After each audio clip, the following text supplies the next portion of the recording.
we're going to do is pretty simple. We send drones. We send a flying CCTV. Today's debates, we're going to tell you two parts. First is the three goals we want to achieve by employing this motion.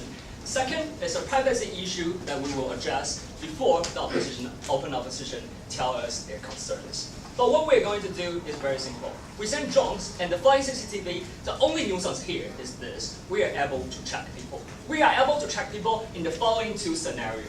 First, there's people committing crimes in the public eyes, and you can arrest them in front of everyone's right to arrest them, pretty much. Second is that courts issue a warranty for you to track down people with reasonable doubt and suspicions. So all the things that applies to CCTV, all the intrusive method of police in the status quo is going to apply to these drones, to this eye in the sky as well.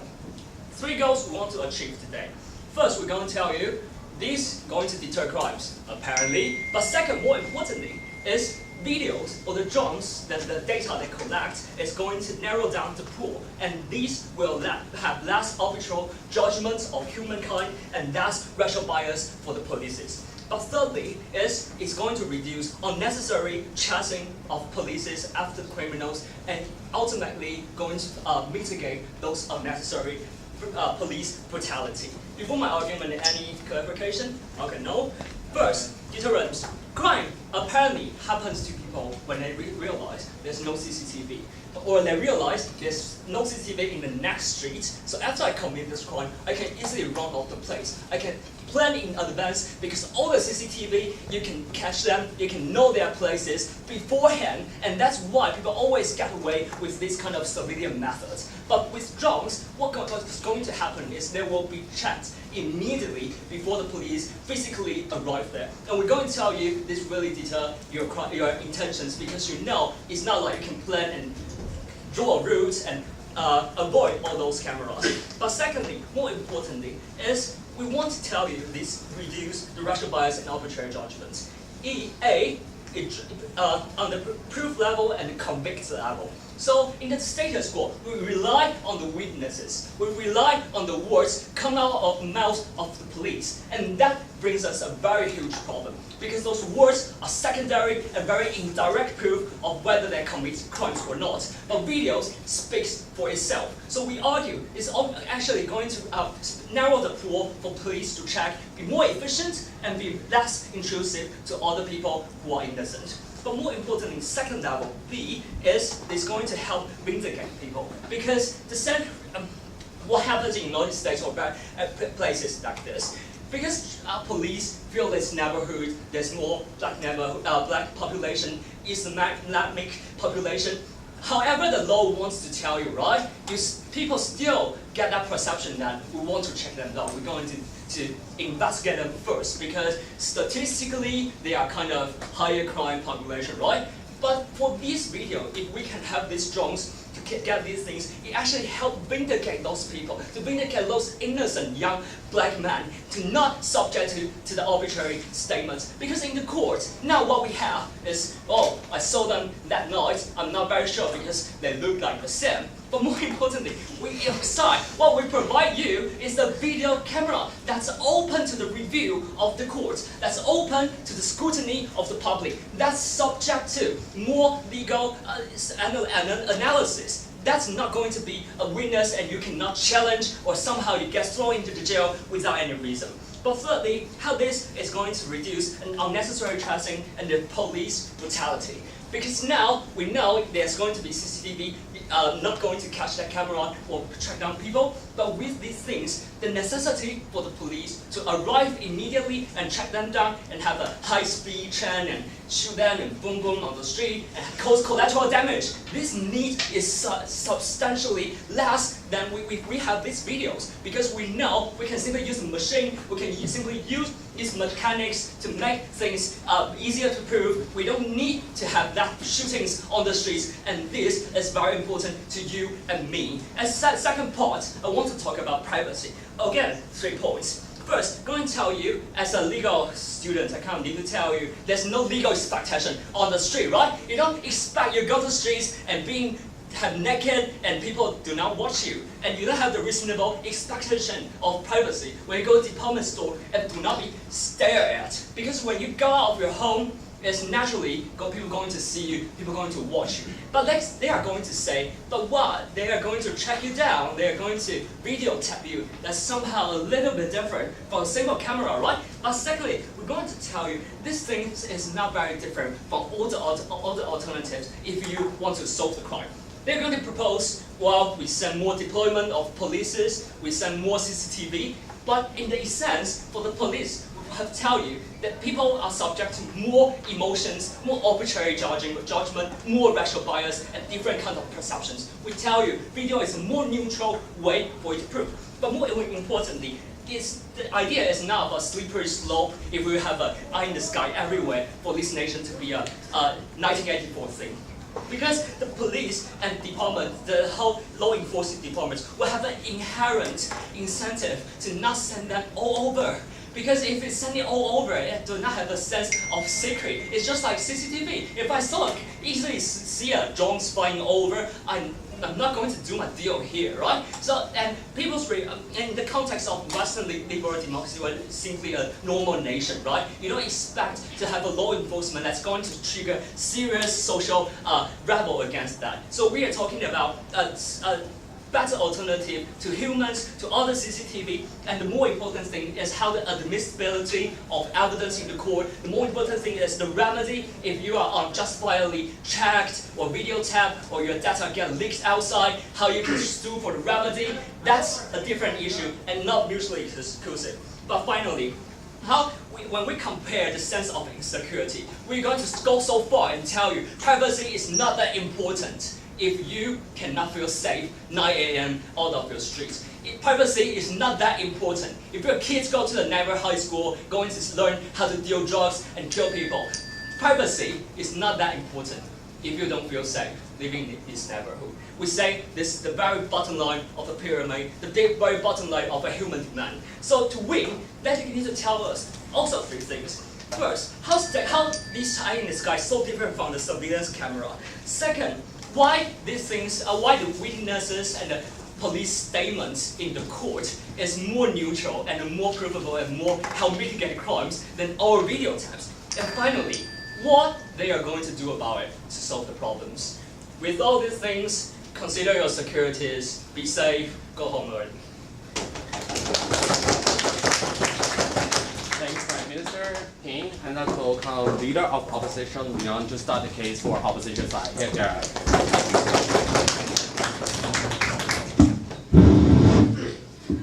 Test. All right. 辛苦了。我知道。Salary pen.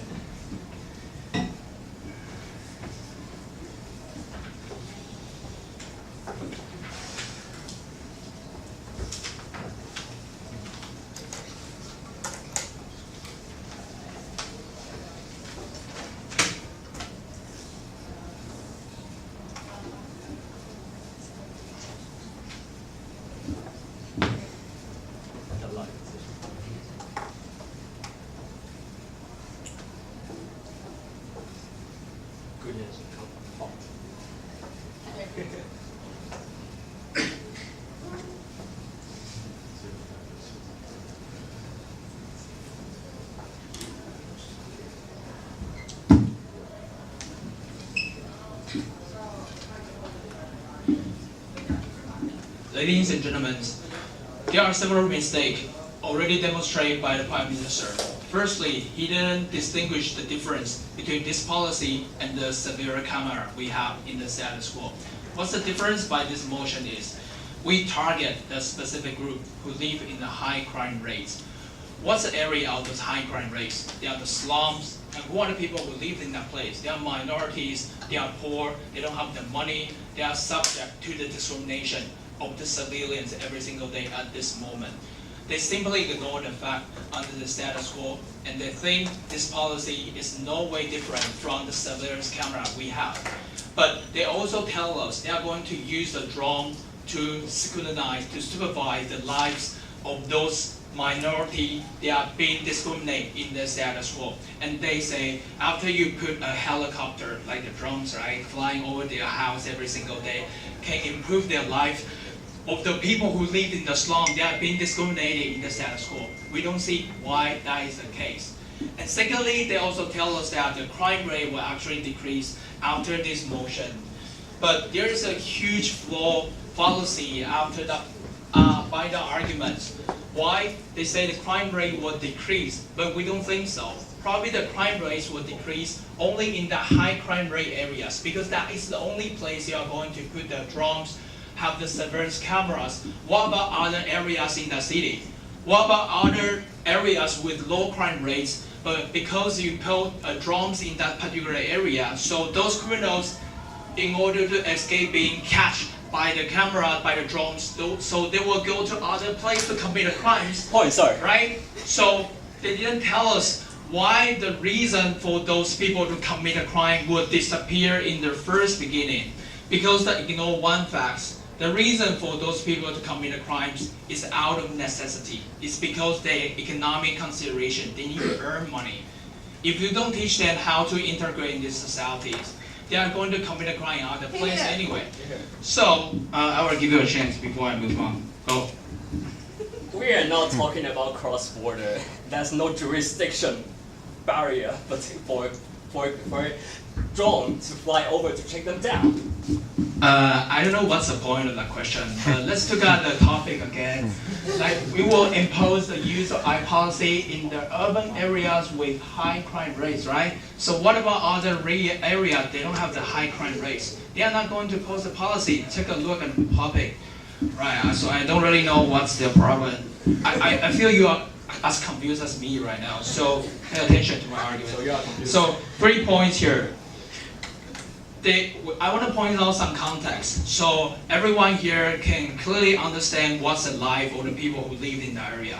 They are minority, they are poor, and it's true they commit crimes, but what's the nature of those crimes? They probably go to the store to steal some things from the others. They probably have a gang in order to fight for some resources. Yeah, it's true. I mean that they have gangs in that area, but we are going to argue because the unemployment rate in those areas, because there is no companies in those areas. That's why they have to have the gang to fight for the limited resources in that area. So after we have this context, we are going to present our argument. 3 things. Firstly, this imposes an unfair target labeling, especially for those minority people in that area. And this will only make the problem worse, will make them suffer much more. Second thing, they mentioned their entire 7-minute speech focused on one thing. We will have a fair trial system after this policy. And I'm going to address that. I'm going to argue we will only have a more wrongly prosecution for those innocent African Americans, like they mentioned. And thirdly, we are going to create entire rejection to the people who live in that area and also to the community as a whole. Go to my first part, and we're not going to talk about privacy, surprising. We're going to talk about what's the impact after this model. All right, go to my first argument.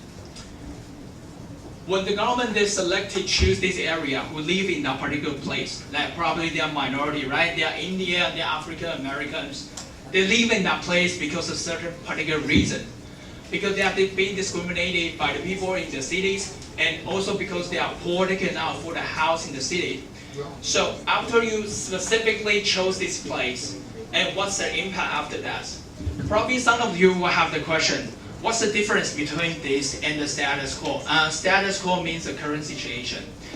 The difference is after you announce a policy by the government, you tell everyone, these people are the criminals, are the potential criminals. That's why we are going to impose these drones on their lives every single day. They have the possibility to commit crimes as long as you don't look at them. This is a governmental imposition on those people. They are being discriminated by the city peoples every single day. They are going to enforce the ideas, enforce the bias on those people. We don't see why that would be beneficial for them. And what's even more, what will be the media's response after this policy? Media usually use those pictures and some videos from the cameras, we have the status quo to play in the media, right? So after we have these motions, the media are going to use every pictures videotape by those drones and to play that in the national news station every single day. So other people, other city people, every day they will be reminded by those media that these guys are the people from that slum. They are going to commit a crime if I don't supervise them. What's the impact after this? The impact is you are going to impose a potential criminal image on those people, and it will be extremely bad for two aspects. Firstly, you are going to wrongly prosecute those people much more, because the police right now, they are already very, like they argue, they are already very easy to subjectively put their bias on those people. That's how the wrong trial, the wrong prosecution happens. After we have much more image from those drones, and then this will create much more image for the policemen, for the judge who are the bias against those people to confirm their bias. These guys are the ones I discriminated before, and now this guy is in the trial right now. They say they will have more videos, more photos, right? But we say as long as people's bias still there, they are going to put the bias on you anyway. So they cannot solve the problem. They will only make the problem even worse. Lastly, the entire rejection on the people. Why is that? Because we just mentioned, the rejection happens because you don't trust those people. You don't trust their integrity. You don't think they can control themselves. After you have these videos remind people every single day, this person has to be supervised by the drones, otherwise they will commit crimes. This is the moment that you start to make those people have a harder life, because they will never get trust by other people in the cities. They can never leave that slum area to get a job in other place. Because whenever they go, which company they want to hire a job, the boss in company will say, you are the potential criminals, I'm not going to hire you. We don't think why that would be beneficial for those people. We don't see why the crime rate will actually decrease. That's why this is a bad motion. And the Prime Minister's speech, I don't understand. Thank you.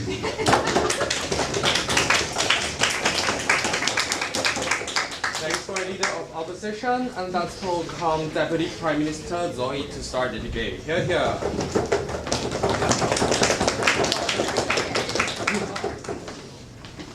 The answer to knowledge.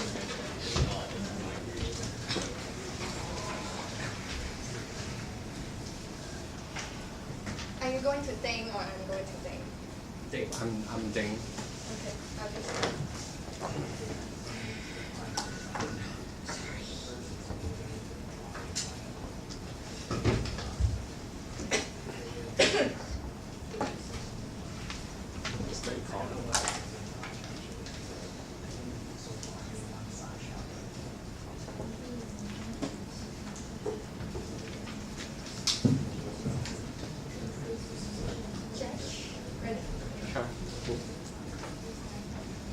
Ladies and gentlemen, today I'm going to give you some rebuttals towards the opposition side's arguments. And moreover, I'm going to tell you a lot of story of how exactly these people actually feel in those areas, right? First of all, they told you that, oh, these people are all very poor, minorities, discriminate against. That's why we shouldn't have cameras, we shouldn't have videos, we shouldn't have photos. In order to stop so-called biased judges and biased police to check them afterwards, right? Well, why is it so different compared to the situation right now? Is it those people, the police that we are facing right now, the judges that we are facing right now, can also be very biased?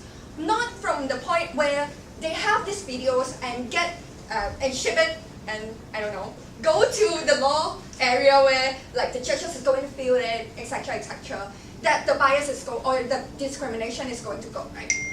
I'm Thai, I'm living in Taiwan right now. Something happened to me, and there's a police that hates Thai, come here in front of me and ask me what happened. As soon as he knows that I'm Thai, the things suddenly go sideways where I'm not the victims anymore, but I am the one that did something wrong.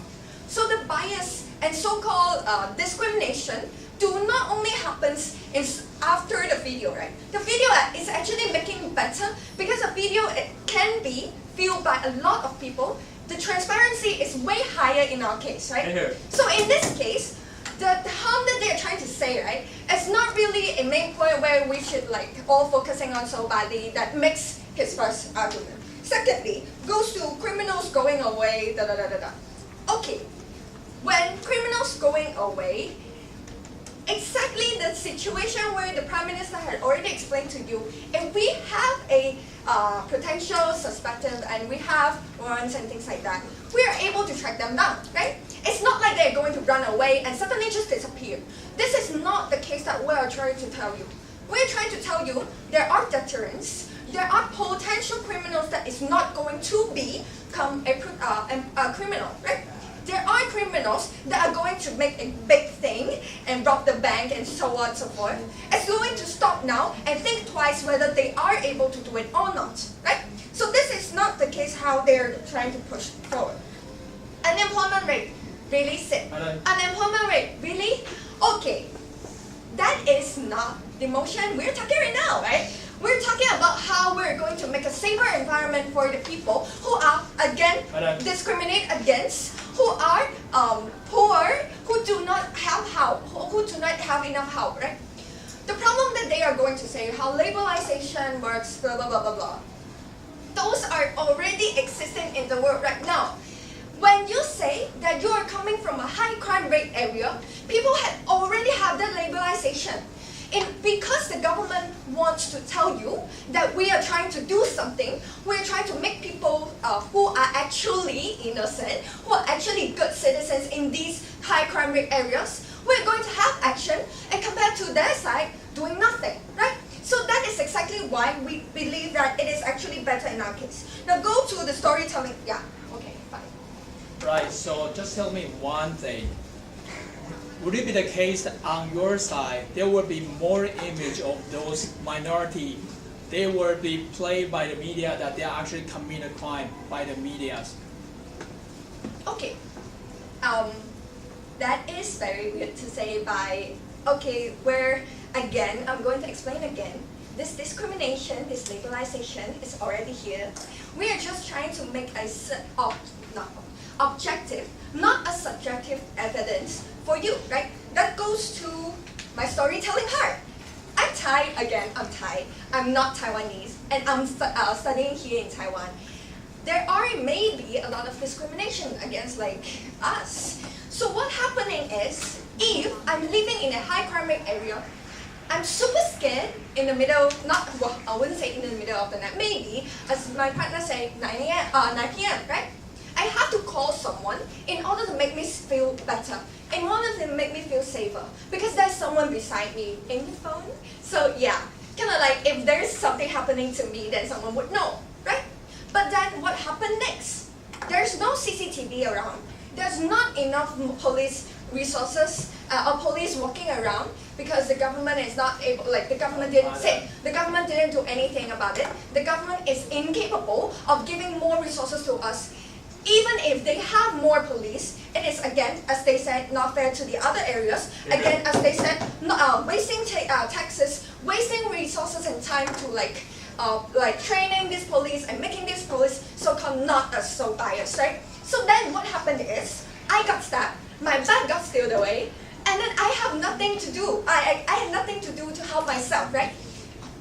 Here comes the second part, where the police come here, as they said, oh, it's not bias. He comes to here and tell me that, are you Thai? Like, what's your information? Da, da, da, da, da. You're not Taiwanese. Discrimination here comes, right? So then what happened is, after that, this is going to go down sideways. That I might not get, I might not be the victim, but I'm actually stealing from someone, or actually nothing happens. I'm just wasting the resources of Taiwan government, right? So what happened right now is the whole thing goes really sideways, as you can see. Okay, then goes to another scenarios where we are going to have video cameras, we are going to have drones standing around and patrolling the area, right? Even if I'm Thai, even if there are a lot of police that are biased towards me, maybe, there are still help here. Why is that? It's because videos and pictures are not biased. They are not people, they do not think, they are like a picture of what is exactly a fact, right? It goes to judges, it goes to police, it goes to juries. And what happened is, by then, if something happening to me, I call, there's automatically a drone flying in the area to watch me around if there's any suspect or weird people running around. And I automatically get protection. I automatically get information and get help that I want. This is exactly the safer area that we are providing you right now, right? Oh shit. Okay, again, from the whole thing, we're giving you a safer area by not like what they're trying to say. Bias are not mutually exclusive. That's why we are actually adding more objective, adding more evidence that are avoiding these kinds of so-called alternatives. That we are actually helping people who are in need, as they said, like me. Thank you.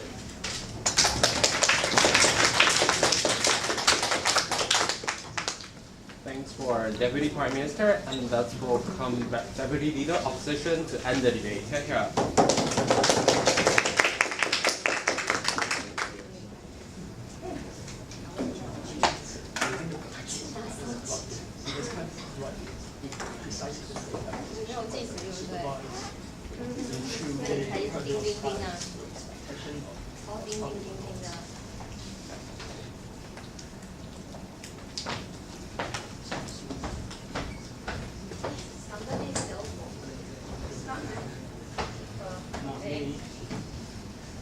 There's two, I think.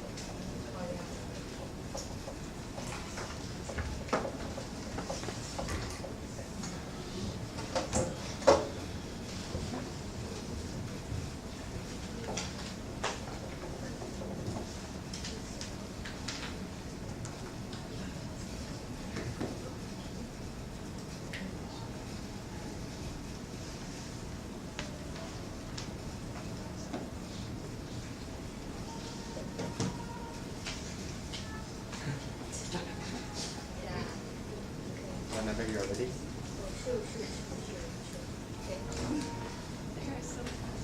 Hello, ladies and gentlemen. Today, this debate is actually very simple. It comes on 2 points. First, whether the minority groups and these who live in this high crime rate area, whether they're discriminated. I believe that police brutalities worse, the Ferguson case is worse. But it's not because there's lack of evidence. That's because the people are already have the discrimination against this kind of minority. And so after your list policy, right, people will say, yeah, literally that these people are really bad, right? That's why your policy is so effective. So let's just like use more evidence when charging them. Yeah, that's your point. So what we want to emphasize is what will happen after the justice system. We already proved that after your policy, no matter your policy fail or no matter your policy works, you only could add one thing. If your policy fail, you stay the ones in the government assume that every people in that society is bad. If policy work, it further confirm that people in that in that area is bad, right?